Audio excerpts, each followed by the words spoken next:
डूबते को तिनके का सहारा बहुत होता है। और क्या हो कि डूबते हुए को एक लाइफ जैकेट मिल जाए। बात राहु की करेंगे। कई बार परिस्थितियां हमें दर्शा देती है कि भाई तुम्हारा समय सही नहीं है, थोड़े शांति से चलिएगा। और वैसा ही मकर राशि वाले जातकों को कई जगह से भ्रमित तो किया जा रहा है कि भाई तुम ऐसा ऐसा हो जाएगा, ऐसा ऐसा हो जाएगा, लेकिन होता नहीं है ना। फ्रस्ट्रेशन आई, इरिटेशन आई कि भाई ऐसा हुआ तो नहीं, तुम सब जने बता रहे हो। लेकिन यहाँ पे बात मैं राहु की करूं, राहु की बात करेंगे यहाँ पे। और आपने अगर यहाँ पे राहु को समझ लिया तो बहुत बड़ी बात नहीं है। लेकिन यहाँ पे जो समय 7:30 का आप भोग रहे हैं उसमें कुछ आराम जरूर मिल जाएगा। यहाँ पे कोई मैं बात नहीं करूंगा कि आपके साथ में आप करोड़पति हो जाएंगे या ऐसा कुछ भी नहीं है। बात है केवल राहु को समझने की, उसे समझ लो तो आपके यह जो परेशानियों वाला समय ना, इसमें कुछ आराम आपको मिल जाएगा। या इसको कहें कि जो आपको मैंने बोला कि लाइफ जैकेट वाली बात, ये लाइफ जैकेट मिल जाएगा आपको। राहु अपनी पोजीशन में तीसरे भाव में बैठा है आपके लिए, मकर राशि वाले जातकों के लिए। अब ये गोचर में आपके तीसरे भाव में 30 अक्टूबर को आया, 30 अक्टूबर को आया। और तीसरा भाव क्योंकि बहुत अच्छी पोजीशन माना जाता है, बहुत अच्छी पोजीशन माना जाता है राहु के लिए तीसरे भाव में आ जाना। आपको अगर प्रभाव नहीं आए हैं तो अभी आने शुरू हो गए होंगे। ये भी यहाँ पे है कि प्रभाव आने शुरू हो गए होंगे। क्यों आने शुरू हो गए होंगे? क्योंकि राहु अवस्थाओं में मजबूत हो गया है। अंतिम के जो 6 महीने हैं, क्योंकि देखिए हमने भी कहा था और सभी जगह आपने सुना होगा कि शनिदेव होंगे इस पूरे 2024 के मालिक, शनिदेव होंगे इस 2024 के स्वामी। और इस 2024 के जो अंतिम समय है, 6 महीने जो होंगे, वह शनिदेव ने राहु के नाम कर दिए हैं। कैसे किया ये समझना पड़ेगा। अच्छा यहाँ पे है ना, आपको देखोगे तो क्लियर राहु का, आज ये वीडियो देख लिया आपने तो राहु का क्लियर फंडा समझ में आ जाएगा कि ये 6 महीने में क्या करेगा। एकमात्र राहु ही एक वो ग्रह है, अगर आपका साथ देने पे आ जाए या आप राहु को मना लेते हैं अपने साथ के लिए, तो राहु आपकी सभी समस्याओं को खत्म कर सकता है। इस कलयुग में सबसे प्रभावी ग्रह जो है वह राहु ही है। क्यों है? क्योंकि राहु मस्तिष्क से खेलता है। राहु के आवरण में आज के समय में आप और मैं सभी जुड़े पड़े हैं। राहु के आवरण के बिना अपन कुछ भी नहीं है आज के समय में। अब मैं आपसे बात कर रहा हूं, मैं आपसे कनेक्ट हो रहा हूं, तो ये राहु के द्वारा ही है। आप अगर मुझसे बात करते हैं, वीडियो कॉन्फ्रेंस करते हैं, अपॉइंटमेंट अपन बात करते हैं जहां पे, तो कॉल के द्वारा करेंगे तो वो राहु ही है। आपके आसपास में, आपके कपड़ों तक में राहु चला गया, अपने शरीर में राहु चला गया। तो राहु के प्रभाव में, आवरण में अपन है और राहु के समर्पित हो गए इस समय में, तो आपको बहुत कुछ दे सकता है। देखिए राहु के समय में, महादशा अंतरदशा में राहु चमत्कार दिखाता है कई तरह के, क्योंकि उसका काम है वैसा। राहु रॉयल है, रॉयल प्लेनेट है राहु। क्योंकि ये जब आप देखें, अगर राहु की कथा पढ़ेंगे तो सिंहिका थी ना, तो उसका पुत्र है, ये राजा था, राजा था ये, और राजा की तरह ही रहता है। इसको छोटी मोटी चीजें तो पसंद ही नहीं आती। बात करेगा तो बड़ी करेगा, सपने दिखाएगा तो बड़े दिखाएगा, और उनको पूरा भी करेगा तो बड़े लेवल पे करेगा, छोटे लेवल पे इसको पसंद नहीं होता। अब ये राहु की बात करें, आज के समय में कहाँ पे विचरण हो रहा है राहु का? राहु का 19 डिग्री के आसपास विचरण चल रहा है, 19 डिग्री प्रभाव में है। अब आपको बता दूं कि 12 डिग्री से लेकर के 17 डिग्री का जो समय होता है किसी भी ग्रह के लिए, यह 100% फल देने वाला होता है। 19 डिग्री है। अब रेट्रोग्रेड चलने वाला ग्रह, हमेशा यह वक्री ग्रह, ये ग्रह है ना राहु और केतु, ये दोनों ग्रह ऐसे हैं जो कभी सीधे नहीं चलते, वक्री ही चलेंगे। शनि वक्री भी होता है, मार्गी भी होता है, बृहस्पति वक्री भी होता है, मार्गी भी होता है, लेकिन ये जो ग्रह है हमेशा वक्री चलते हैं। तो इसका मतलब क्या हुआ? अभी 19 डिग्री पे है तो 19 से 18 पे भी आएगा और 18 से 17 पे भी आएगा। 17 डिग्री पे जब आएगा ये ग्रह, बहुत डीप बात चल रही है, आप इसको समझिएगा। 30 डिग्री का एक राशि में गोचर होता है किसी भी ग्रह का, तो राहु का भी यही होगा। राहु जब गोचर करेगा तो ये उल्टा करेगा, और प्रवेश किसी राशि में करेगा तो 30 डिग्री से होते हुए करेगा, कभी 1 डिग्री से होते हुए नहीं करेगा। ये 30 डिग्री से 29 आएगा, 29 से 28 आएगा, ऐसे चलता है राहु। अब ये 19 डिग्री अभी चल रहा है, तो ये 18 पे आएगा, 17 पे आएगा। और कोई भी ग्रह जो होगा एक नक्षत्र में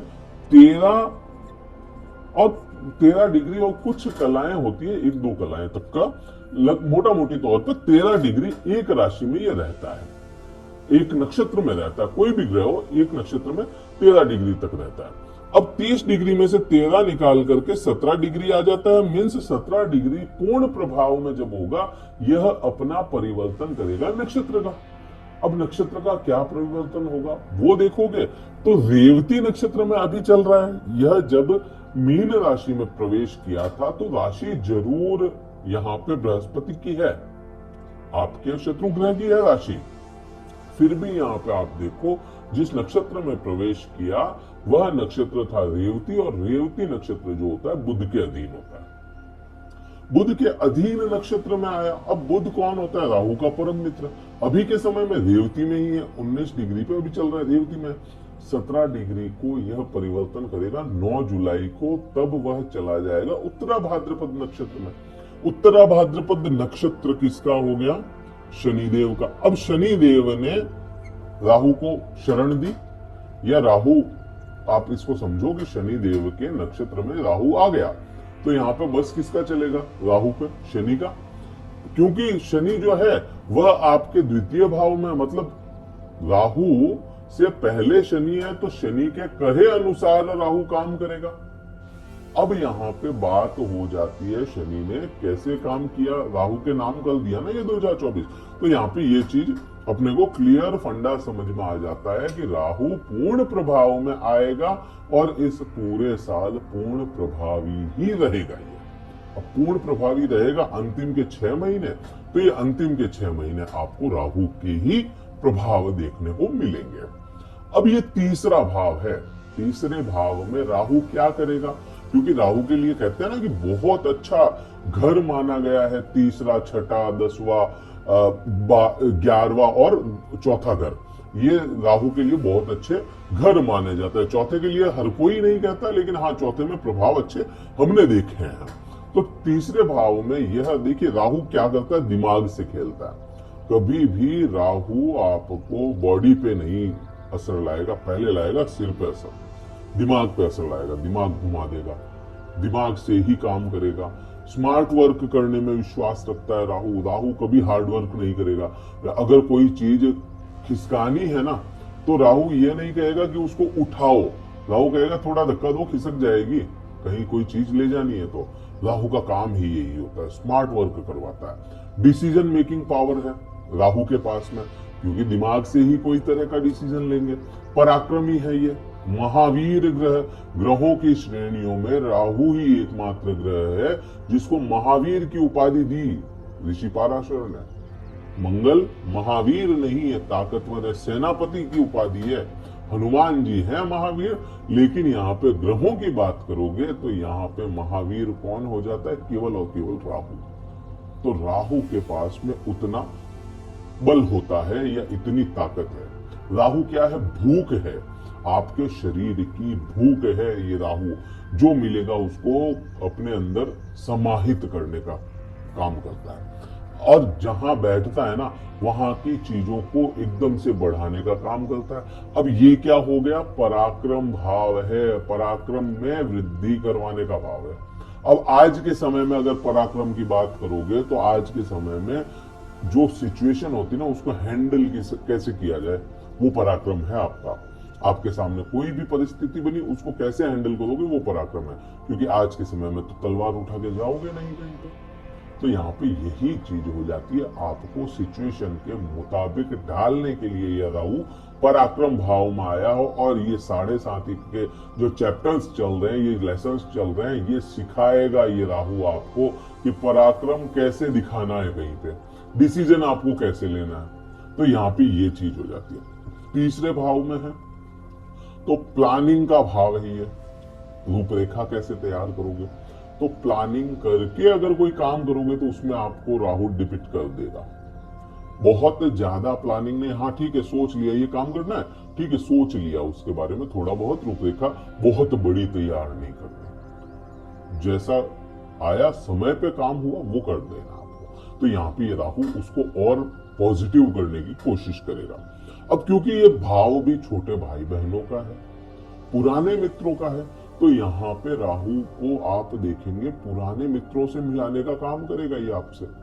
छोटे भाई बहनों के साथ में अगर राहु पॉजिटिव है तो उनके साथ में संबंध अच्छे कर दे, अदरवाइज ये भाई बहनों से संबंध बिगाड़ने का काम कर सकता है। राहु के पास में दृष्टियां भी होती है, राहु के पास में, बृहस्पति के पास में और केतु के पास में एक समान दृष्टि है, 5वीं 7वीं और 9वीं दृष्टि। 5वीं दृष्टि आपके राहु की चली जाती है आपके सप्तम भाव पर। राहु को जैसे बताया ना कि एकदम से यह चीजों को बढ़ाता है, तो यहाँ पे अगर राहु पॉजिटिव नहीं है कुंडली में तो सप्तम भाव में इश्यूज लेकर के आ सकता है या आएगा। और अगर पॉजिटिव है आपके कुंडली में, कुंडली की बात कर रहा हूं कि कुंडली में अगर पॉजिटिव है, क्योंकि ये तो एक जनरल बात है, कुंडली आपकी अलग होगी, कुंडली में भाव अलग बैठे होंगे, राहु कहीं और होगा, नक्षत्र किसी और में बैठा होगा। अगर अच्छी पोजीशन में है राहु तो आपको पति पत्नी के संबंधों में सुधार करवा देगा या सुधार और बढ़ाते हुए चले जाएगा, पार्टनर्स के साथ में सुधार करवाएगा। और व्यापार अगर कोई करते हैं आप तो व्यापार में नए अवसर सामने लाएगा। आपको है ना, पहले तो ऐसा लगेगा कि ये कोई अवसर ही नहीं आ रहे हैं या अपन ने काम किया ये डाउन जा रहा है, ऐसा कुछ भी। लेकिन ये राहु जैसे ही प्रभाव में आएगा और तेज होगा या 12 से 17 डिग्री के बीच में होगा, उस समय ये बूस्ट कर देगा एकदम से वहां पे। और बुरा हुआ अगर तो पति पत्नी में कहीं ना कहीं इश्यूज लेकर के आ सकता है।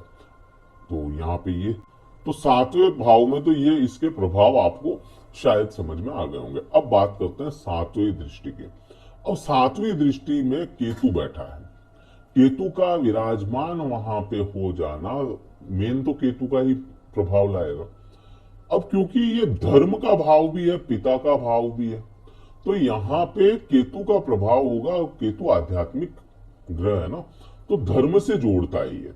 केतु का वीडियो देखना है अगर, तो एक बनाया है हमने कि बृहस्पति की दृष्टि में केतु क्या करेगा, कार्ड में लिंक दे देंगे या वीडियो के जो लास्ट में जो आते हैं लिंक उसमें हम दे देंगे, तो वो आप देख सकते हैं एंड स्क्रीन पे, वो देखेंगे क्लियर, केतु का भी समझ में आ जाएगा। फिर भी यहाँ पे बात करें कि देखिए राहु है ना, धर्म नाश करवाने का ग्रह है, आज तक अपन ने माना। लेकिन राहु का मैं ऐसा नहीं मानता कि राहु धर्म का नाश करवाता है। राहु हमेशा दिमाग से सोचता है ना, तो इसके हमेशा क्वेश्चन मार्क रहता है मन में, ये धर्म ये रिलीजन फॉलो कर रहे हैं, क्यों कर रहे हैं, क्या कारण है इसका। कोई जैसे शिव की भक्ति कर रहे हो आप, तो शिव की क्यों कर रहे हो, इसके दिमाग में आएगा राहु के, और वो आपके दिमाग में भी डालेगा ऐसा ही कुछ। लेकिन आज तक हमने देखा है जब भी 9वें भाव पे राहु की दृष्टि आई है या 9वें भाव में राहु आया है, तो धार्मिक यात्राएं करवाता है ये बहुत। राहु की महादशा अंतरदशा में भी राहु हमेशा धार्मिक यात्राओं को प्रमोट करता है या आपको भेज देगा धार्मिक यात्रा की तरफ में। तो राहु इस समय में आपको कहीं ना कहीं छोटी मोटी से लेकिन धार्मिक यात्रा जरूर करवा सकता है। तो ये प्रभाव 7वीं दृष्टि पे आएगा। अब आप देखेंगे कि राहु का 9वां भाव या 9वीं दृष्टि कहाँ चली गई। राहु का यहाँ से 9वां भाव बनता आपका लाभ भाव, क्योंकि 7वीं दृष्टि यहाँ पे 8 और 9 लाभ भाव है। अब राहु क्या करता है, लाभ के लिए दौड़ाता है। राहु जहां बैठता है उसके अंदर दिमाग लगाएगा, जहां देखेगा वहां दिमाग लगाएगा।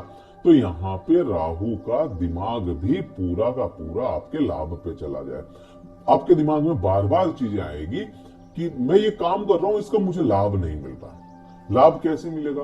काम किया नहीं उससे पहले इसका लाभ क्या होगा, ये राहु सोचेगा।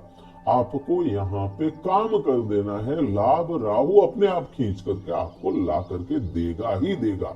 ये प्रभाव तो आना तय है। आप अपना काम कर दो, काम कर दो, लाभ अपने आप राहु ले आएगा। क्योंकि इसी लाभ पे आप देखोगे तो शनिदेव की भी दृष्टि है। अब शनि क्या कहता है, शनि की यहां से दृष्टि काउंट करेंगे ना तो 7, 8, 9 और 10, 10वीं दृष्टि शनिदेव की है यहाँ पे।